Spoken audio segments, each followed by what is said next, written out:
नमस्कार, जनता टीवी देख रहे हैं आप। आपके साथ मैं हूं अंजलि भंडारी और रुक करेंगे सबसे पहले 2 मिनट में 10 बड़ी खबरों की और फटाफट अंदाज में।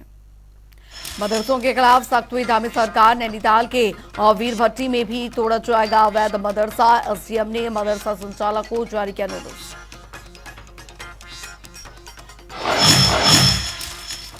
नैनीताल के दौरे पर आम जनता के बीच पहुंचे मुख्यमंत्री। बच्चों संग क्रिकेट में दिखाए दो हाथ। ठेले पर चाय बनाते नजर आए सीएम धामी।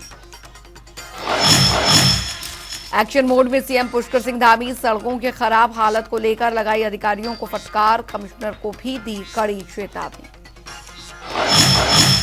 देहरादून में त्योहारों को लेकर प्रशासन की तैयारी। इस बार सिर्फ 2 जगहों पर लगाया जाएगा पटाखा बाजार। बिना लाइसेंस पटाखों की दुकानें लगाने पर होगी कार्रवाई। बद्रीनाथ धाम के कपाट शीतकाल के लिए होंगे बंद। 18 नवंबर का है शुभ मुहूर्त। 4 धाम यात्रा का भी होगा समापन। जीआईएस को लेकर विभिन्न शहरों में होगा रोड शो। बेंगलुरु, मुंबई और गुजरात में रोड शो का कार्यक्रम हुआ तय। सीएम धामी समेत विभिन्न मंत्री करेंगे शिरकत। उत्तरकाशी में पुलिस को मिली कामयाबी। नशा तस्करों को किया गिरफ्तार। 5 पेटी अवैध अंग्रेजी शराब बरामद। हरिद्वार में पुलिस के हाथ लगी सफलता। इनामी अपराधी हुआ गिरफ्तार। पटवारी पेपर प्रश्न लीक चल रहा था फरार। हल्द्वानी में खुला अंचल का मिल्क का बूथ। दूध उत्पादक सहकारी संघ ने किया उद्घाटन। प्रदेश में खुलेंगे 300 मिल्क बूथ। देहरादून में कोविड कर्मचारी कर रहे प्रदर्शन। बेरोजगारों ने नियुक्ति की रखी मांग। राज्यपाल को खून से लिखा पत्र।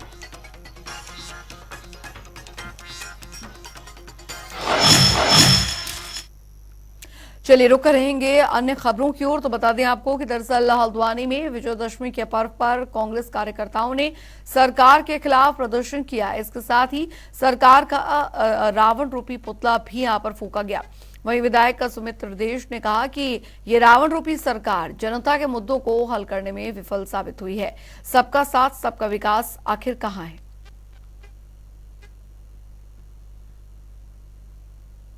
भगवान श्री राम से आज प्रार्थना करते हैं क्योंकि ये सरकार किसी की नहीं सुनने वाली है। नारे देती है सबका साथ सबका विकास।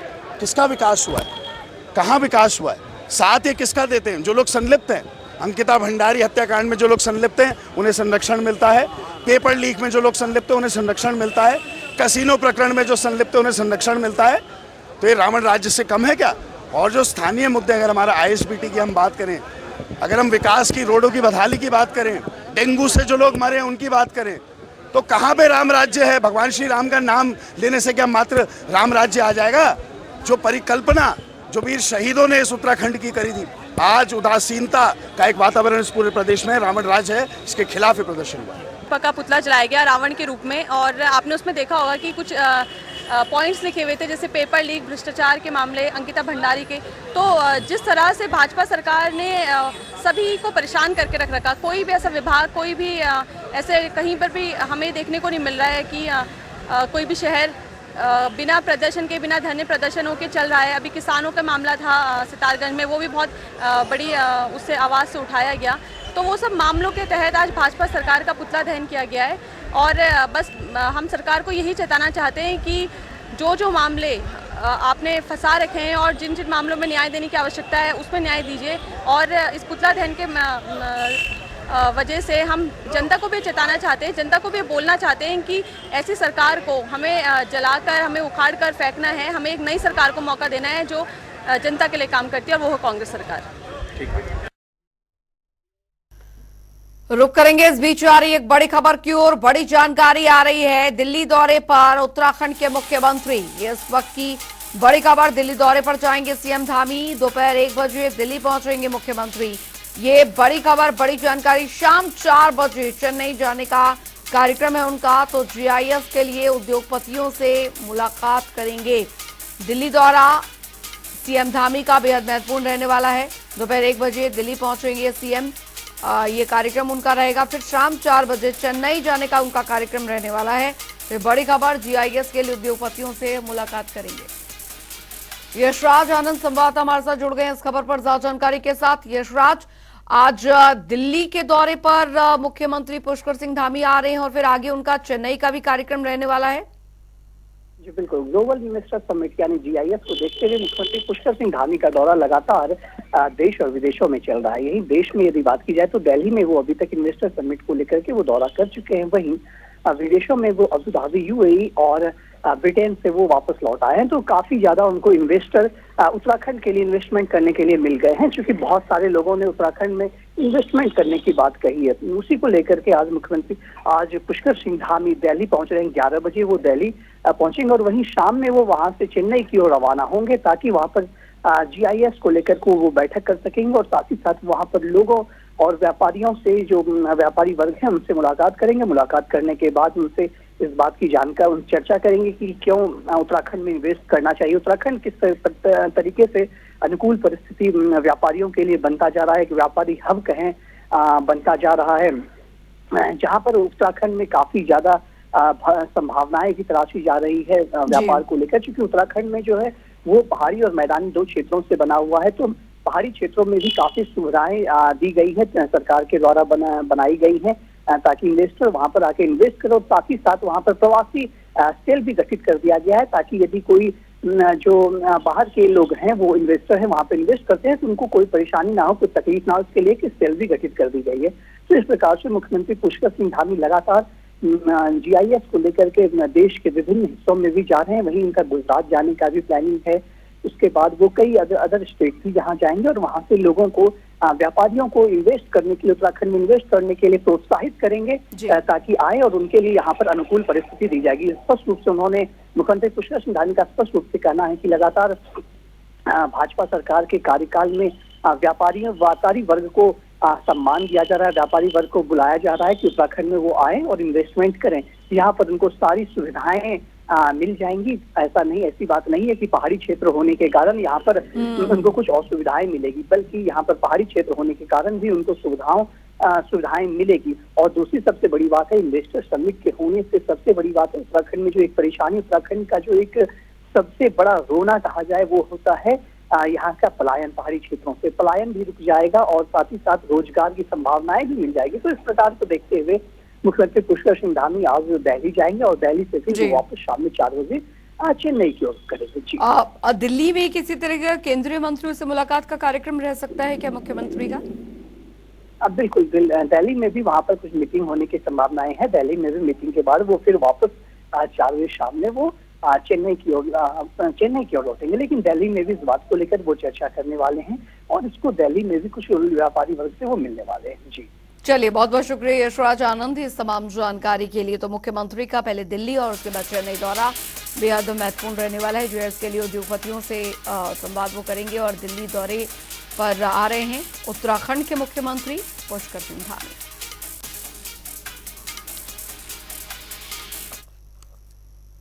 उधर आपको बता दें कि हरिद्वार से गंग नहर को आधी रात से ही बंद कर दिया गया। ये बंदी दरअसल 11 नवंबर तक रहेगी। दरअसल इस दौरान घाटों की मरम्मत, सफाई के लिए साथ साथ गंग नहर की मरम्मत का काम भी किया जाएगा। इसके साथ ही प्रशासन की ओर से हर की पैड़ी पर पानी की आपूर्ति देने का आश्वासन किया गया है।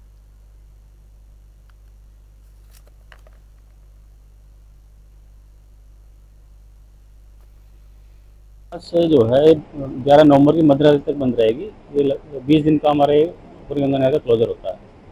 इसमें जो भी हमारे आवश्यक कार्य हैं नहरबंदी के, वो सब कराए जाते हैं। दिल्ली अंचल में पानी की किल्लत हो जाती है, उसको लेकर किस तरह का बंदोबस्त किया जा रहा है? दिल्ली के लिए जो पानी सप्लाई क्या होता है वो मुरादनगर रेगुलेटर है, वहाँ से किया जाता है। जो भी वहाँ कंसर्निंग हमारे सिंचाई विभाग के डिवीजन है, वहाँ उसको देखते हैं, वहाँ फंडिंग ठीक करके उसको धीरे धीरे रिलीज करके वहाँ पानी को प्रॉपर दिया जाता है। उधर देहरादून में यातायात में नए प्रयोग तैयारी तेज चल रही है। दरअसल पुलिस यहां पर वीकेंड को और इवन व्यवस्था लागू करना चाहती है। आपको बता दें, दरअसल इसके लिए पुलिस कप्तान ने फेसबुक पर लाइव आकर जनता के सुझाव भी मांगे। फिलहाल 40 मिनट की चर्चा में भी ऑड इवन पर कोई ठोस राय नहीं बन पाई है। इसके बाद इस व्यवस्था को लागू किया जा सकता है। लोगों की माने तो वे ऑड इवन के इस प्रयोग से असमंजस की स्थिति में है। उत्तराखंड जिसे देवभूमि के नाम से भी जाना जाता है, देवभूमि, जहां पर देवताओं का वास होता है। साथ ही साथ उत्तराखंड को अपनी नैसर्गिक सुंदरता के कारण भी जाना जाता है। देश विदेश से तमाम पर्यटक यहाँ आते हैं और यहाँ पर हरी भरी वादियों का दीदार करते हैं। सबसे बड़ी बात है जो उत्तराखंड की राजधानी देहरादून के लिए एक सिरदर्द साबित हो रहा है पिछले कई सालों से, वह है देहरादून की बिगड़ती ट्रैफिक व्यवस्था। इस देहरादून की ट्रैफिक व्यवस्था को सुधारने की अनेकों बार अनेकों प्रयास की गई, लेकिन आज तक स्थिति जस का तस ही बना रहा। लेकिन इस बार देहरादून में एसएसपी अजय सिंह पहुंचे हैं। उन्होंने एसएसपी का कमान संभाला। कमान संभालते हुए उन्होंने एक निर्णय लिया। उन्होंने लोगों से पूछा, कल ही वो एक फेसबुक पोस्ट के माध्यम से लोगों से जुड़े और लोगों से उन्होंने एक प्रश्न किया कि क्या देहरादून में यदि ऑड और इवन गाड़ियों को चलाने की बात की जाए तो यह कितना फायदेमंद रहेगा। जी हाँ, आगे उन्होंने कहा कि यह जो ऑड और इवन गाड़ियों को चलाने की बात हो रही है वो बस दो दिन होगा, जो एक शनिवार और एक रविवार के दिन, यानी वीकेंड के दिन। मैं आपको बताना चाह रहा हूं कि वीकेंड के दिन देहरादून में काफी ज्यादा ट्रैफिक अस्त व्यस्त हो जाती है, काफी ज्यादा जाम लगता है, क्योंकि देहरादून जो है यहाँ से मसूरी, माल देवता के लिए रास्ता जाता है। यहीं से लोग जाते हैं। धनौल्टी जो प्रमुख पर्यटक स्थल भी है, लोग यहीं से जाते हैं। तो देहरादून में इस प्रकार लगातार जाम की समस्या रहती है। इसी जाम की समस्या से निजात पाने के लिए एसएसपी अजय सिंह ने स्पष्ट रूप से लोगों से पूछा है कि लोग यदि यह चाहते हैं कि ऑड और इवन गाड़ी की व्यवस्था कर दी जाए, गाड़ी नंबरों की व्यवस्था की जाए, यानी कि सैटरडे को यदि ऑड चलेगा तो संडे को इवन गाड़ी चलेगी, इस प्रकार की व्यवस्था यदि की जाएगी तो क्या लोगों को इससे राहत मिलेगी? यह प्रश्न उन्होंने लोगों से ही किया है। और स्पष्ट रूप से आप देख सकते हैं जो हमारे चौक पर, ये लैंसडाउन चौक है, यहाँ पर आप देख रहे हैं गाड़ियां लगी हुई हैं, ट्रैफिक पुलिस भी यहाँ पर खड़े हुए हैं। किस प्रकार से ट्रैफिक व्यवस्था को ट्रैफिक पुलिस सुचारू रूप से बना रहे हैं, लेकिन फिर भी कहीं ना कहीं ट्रैफिक व्यवस्था बिगड़ते हुए ही नजर आती है। तो इस प्रकार से एसएसपी अजय सिंह का जो यह कहना था, ऑड और इवन वीकेंड के दिन गाड़ियों को चलाने की जो यह प्लानिंग हो रही है, यह जनता के निष्कर्ष पर, जनता के उत्तर पर आधारित होगा कि यदि जनता चाहेगी तो इसको लागू कर दिया जाएगा। और मैं आपको बताना चाह रहा हूं कि सबसे पहले ऑड और इवन की शुरुआत ग्रीस की राजधानी में की गई थी सन 1982 में, उसके बाद भारत में दिल्ली में की गई। अब हो सकता है उत्तराखंड का देहरादून तीसरा ऐसा राज्य होगा जो ऑड और इवन की शुरुआत करेगी। तो देखना यह है कि क्या इस ऑड और इवन या वीकेंड में गाड़ी को चलाने की व्यवस्था करने से क्या जाम से निजात मिल सकता है, या स्थिति जस की तस बनी रहती है। फिलहाल यह कहना तो सार्थक रहेगा कि यह पहल जरूर अपने आप में एक अच्छी पहल है। अब देखना यह है कि कहां तक इस पहल से लोगों को जाम से मिलती है राहत। कैमरा पर्सन रोहित के साथ मैं यशराज आनंद, जनता टीवी, देहरादून। उधर नैनीताल दूध उत्पादक सहकारी संघ लाल कुआं लिमिटेड की ओर से दरअसल एमबीपीजी कॉलेज नैनीताल रोड पर एक मिल्क बूथ का उद्घाटन किया गया, जिसका शुभारंभ दुग्ध संघ के अध्यक्ष मुकेश बोरा, मेयर जोगिंदर पाल सिंह रौतेला और नेता गजरात बिष्ट ने किया। वहीं इस पर दुग्ध संघ के अध्यक्ष मुकेश बोरा ने बताया कि राज्य सरकार की ओर से पूरे प्रदेश में इस तरह के 300 मिल्क बूथ खोले जाएंगे।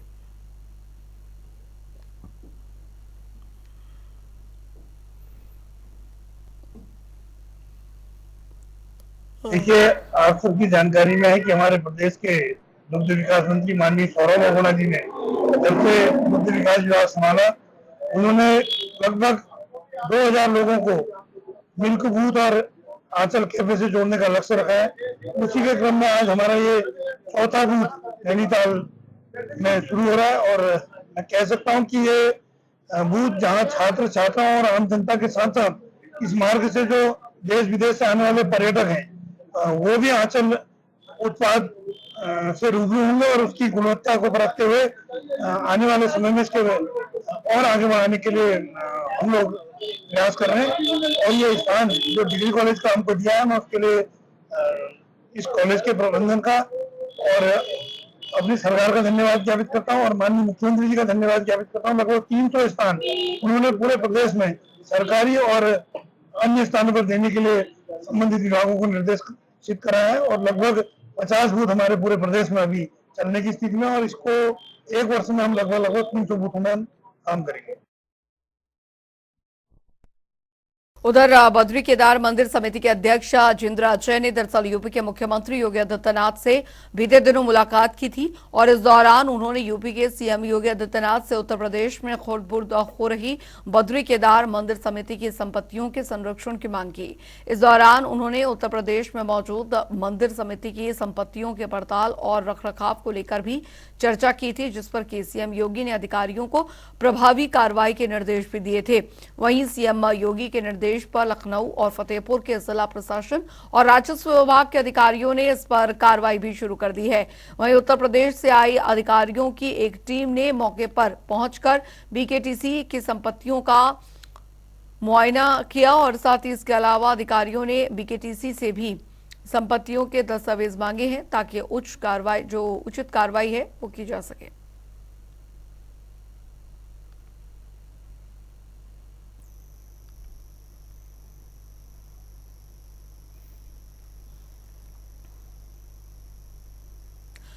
उधर उत्तरकाशी में किसानों की कमाई बढ़ाने के लिए दरअसल पायलट प्रोजेक्ट की शुरुआत की गई है। इसके तहत अब जिले में काले गेहूं की खेती को बढ़ाने का काम शुरू किया जाएगा। बता दें कि सामान्य गेहूं की तुलना में काले गेहूं की जो कीमत है 3 गुना ज्यादा होती है।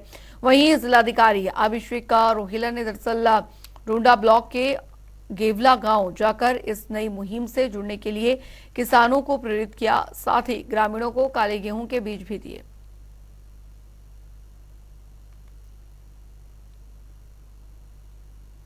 आज गेवला गांव में काले गेहूं के प्रदर्शन हेतु यहाँ गेहूं के बीज का वितरण किया गया है। साथ ही साथ किसानों से कृषि कार्यों को लेकर एक बृहद चर्चा भी हुई है कि किस प्रकार से आगे कृषि के कार्यों को किया जाए और सरकार के द्वारा क्या कुछ इसमें सुविधाएं उपलब्ध कराई जा रही हैं, उसके बारे में भी कृषि विभाग द्वारा जानकारी दी गई है। उम्मीद है हमारे प्रयास और जो एक्सपेरिमेंट है जरूर सफल होंगे। ग्राम सभा गेवला में माननीय जिलाधिकारी महोदय की अध्यक्षता में एक किसान गोष्ठी का आयोजन किया गया और इस गोष्ठी का उद्देश्य ये था कि यहाँ पे जो विशेषकर गेवला गांव है, यहाँ पे एक हम फसल की प्रणाली में बदलाव का एक हम यहाँ पे प्रयोग कर रहे हैं। और पिछली बार अभी हमने जो खरीफ ऋतु थी वहाँ पे हमने यहाँ पे लाल धान, रोजमेरी और उसके साथ साथ जो है कागजी नींबू यहाँ पे हमने किसानों को वितरित किए थे।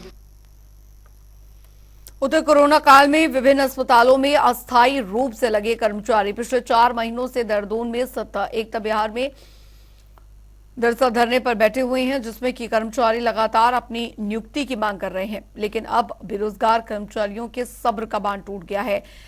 वहीं इस बीच कर्मचारियों ने धरना स्थल से राज्यपाल को खून से लिखा पत्र भेजा।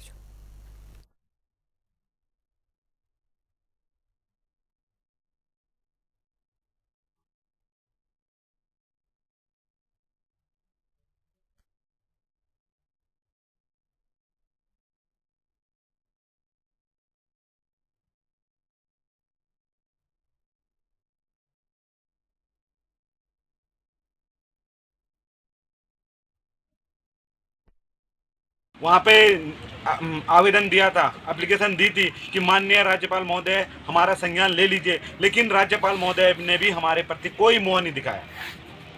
उनके मन में भी हमारे लिए कोई भावना नहीं थी। आज उत्तराखंड सरकार देश विदेश प्रदेशों में जा रही है, हर जगह और विभागों का संज्ञान ले रही है, लेकिन कोविड कर्मचारियों का संज्ञान नहीं ले रही। तो हमारा ये गुनाह है कि हमने उस कोविड काल में काम किया है, ये गुनाह है हमारा, उसकी सजा हमें मिलनी चाहिए और मिल भी रही है पिछले 6 महीने से एकता बिहार धरना स्थल में बैठ के। उधर उत्तराखंड में अवैध निर्माण पर मुख्यमंत्री पुष्कर सिंह धामी ने दरअसल सख्त एक्शन के बाद लगातार सरकारी जमीनों को अवैध अतिक्रमण से मुक्त करने का काम जारी है।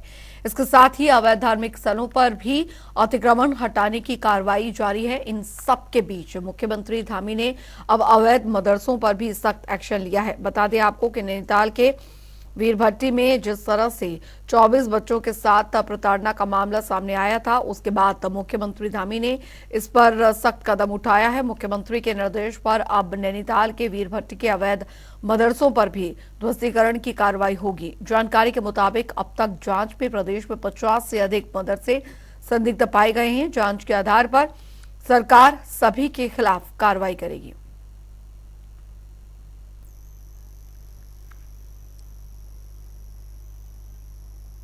और चलिए इसी के साथ उत्तराखंड की खबरों में अभी के लिए फिलहाल इतना ही। वक्त एक छोटे से ब्रेक का।